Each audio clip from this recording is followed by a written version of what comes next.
അടുത്ത വാർത്തയിലേക്ക് പോയാൽ ശബരിമല സ്വർണ്ണ കവർച്ച കേസിൽ തന്ത്രി കണ്ഠരര് രാജീവരുടെ ജാമ്യം റദ്ദാക്കില്ല. SITയുടെ ആവശ്യം ഹൈക്കോടതി അംഗീകരിച്ചില്ല. തന്ത്രിക്കെതിരെ തെളിവില്ലെന്ന വിജിലൻസ് കോടതി ഉത്തരവിലെ പരാമർശവും ഹൈക്കോടതി സിംഗിൾ ബെഞ്ച് നീക്കി. ശ്യാം ദേവരാജ് ചേരുന്നു. ശ്യാം, അങ്ങനെ തന്ത്രിക്ക് താൽക്കാലിക ആശ്വാസം അല്ലേ? തന്ത്രിയെ സംബന്ധിച്ച് ആശ്വാസകരമാകുന്ന നിലപാടാണ് ഹൈക്കോടതിയിൽ സിംഗിൾ ബെഞ്ചിൽ നിന്നുണ്ടാകുന്നത്.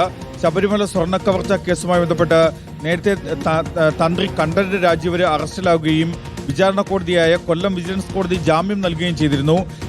ഈ ജാമ്യം നൽകിയ ഉത്തരവിൽ കോടതി വ്യക്തമാക്കിയിരുന്ന പ്രധാനപ്പെട്ട കാര്യം തന്ത്രി കണ്ഠരര് രാജീവർക്കെതിരെ പ്രഥമദൃഷ്ട്യാ തെളിവില്ല എന്നതാണ്. അത് ക്രിമിനൽ ഗൂഢാലോചന നടത്തിയതിനോ സ്വർണ്ണക്കൊള്ളയുമായി നേരിട്ട് ബന്ധമുള്ളതിനോ പ്രഥമദൃഷ്ട്യാ തെളിവുകളില്ല എന്നതായിരുന്നു വിചാരണ കോടതിയുടെ നിരീക്ഷണം. മറ്റൊന്ന്, തന്ത്രിയുടെ ഭാഗത്ത് നിന്ന് ഈ വിഷയത്തിൽ മറ്റൊരു ദുരുദ്ദേശവും ഉണ്ടായിരുന്നില്ല.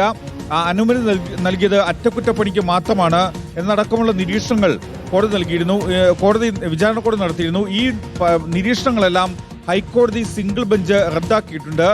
SITയുടെ ആവശ്യം അംഗീകരിച്ചാണ് ഹൈക്കോടതി സിംഗിൾ ബെഞ്ചിന്റെ നടപടി. അതേസമയം ജാമ്യം റദ്ദാക്കണമെന്ന ആവശ്യം ഹൈക്കോടതി തള്ളുകയും ചെയ്തു.